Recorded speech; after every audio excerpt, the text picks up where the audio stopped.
Bismillahirrahmanirrahim. Assalamu alaikum wa rahmatullahi wa barakatuh. Bienvenue sur ma chaîne Apprendre le français avec Monsieur Chat.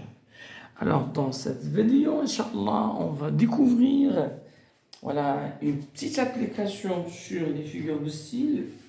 Alors, c'est quoi les figures de style?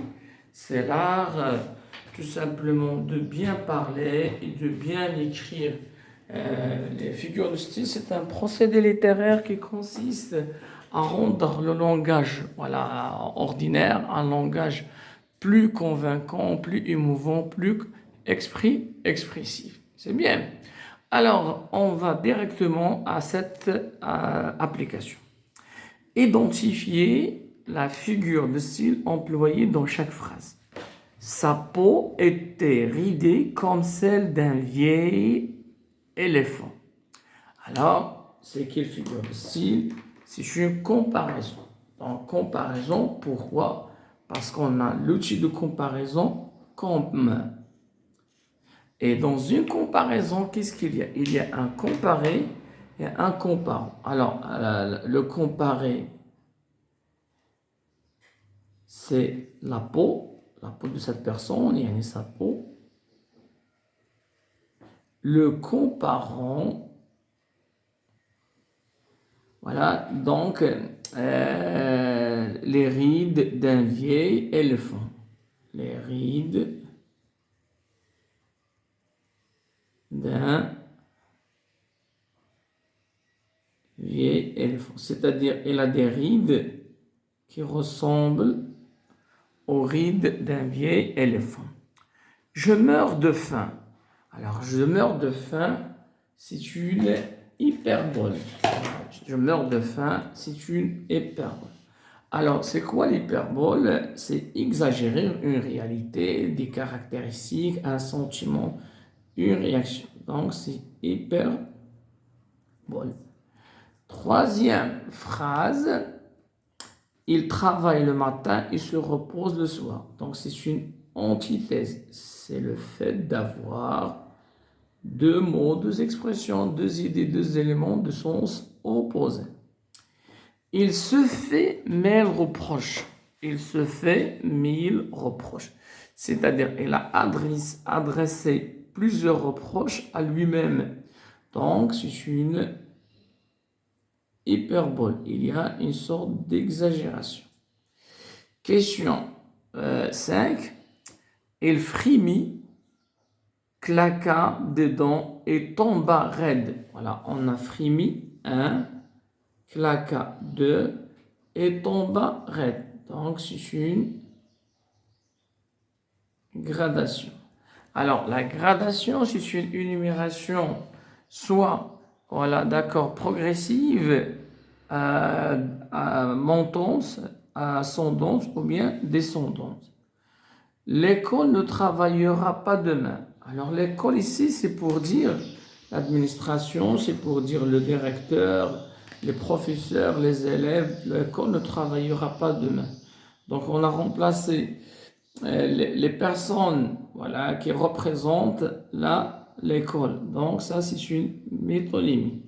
Alors, la métonymie en français, elle a plusieurs cas. Par exemple, le contenu, pour dire le contenu, par exemple, comme vous, j'ai bu un verre. Alors, le verre ici, c'est ce qui est dedans, c'est le contenu. Ça s'appelle une métonymie.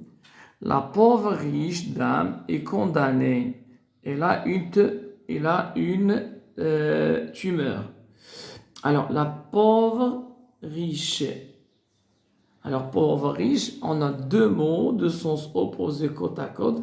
Ça s'appelle oxymore. C'est-à-dire, il a de l'argent, mais la pauvre, c'est pitoyable, il ne peut pas se soigner de cette maladie.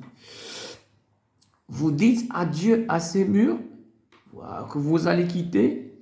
Dire adieu à des murs, c'est comme si les murs étaient des personnes. C'est une personnification. Alors, la fleur éclose, retrouver le goût de la... Voilà, la fleur retrouve quoi? Le goût de la vie. Voilà, donc c'est une également personnification.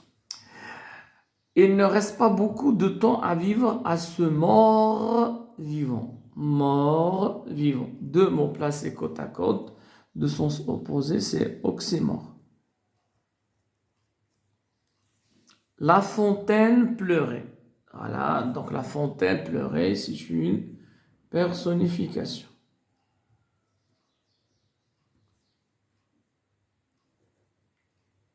Alors, c'est quoi la personnification? C'est le fait de personnifier des choses, des êtres qui ne sont pas humains.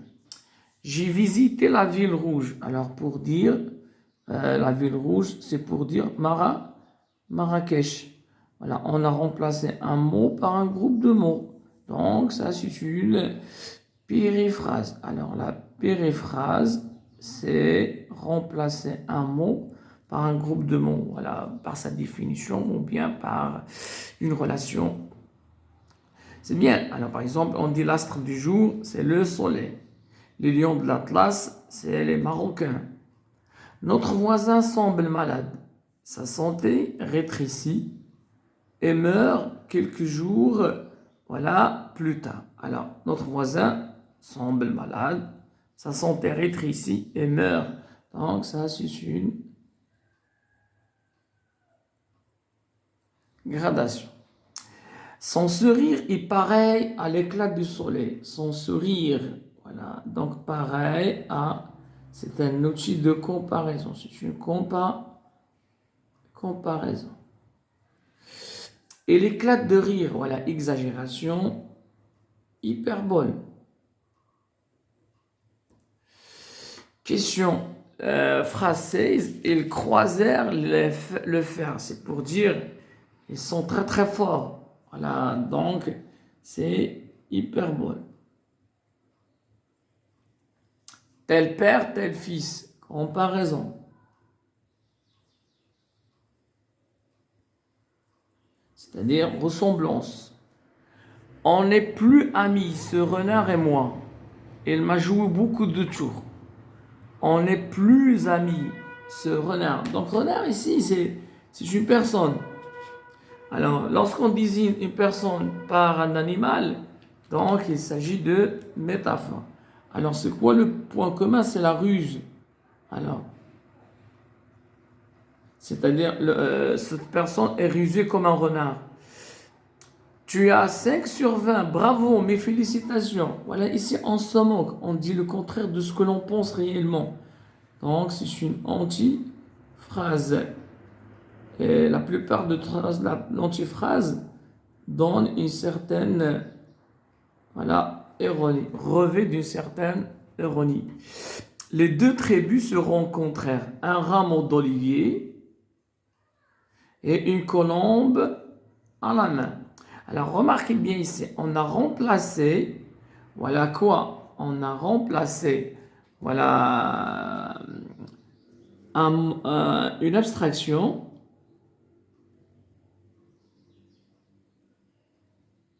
par une image. C'est bien.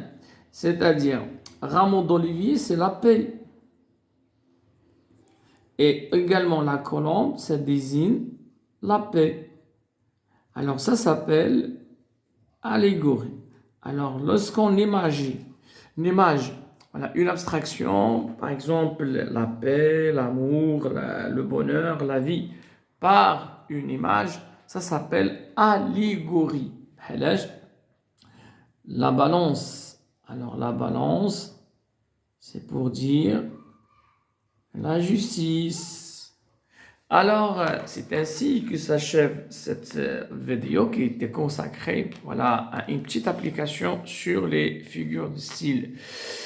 Si vous avez des informations, si vous avez des éclaircissements, n'hésitez pas à me les dire ou bien à me contacter.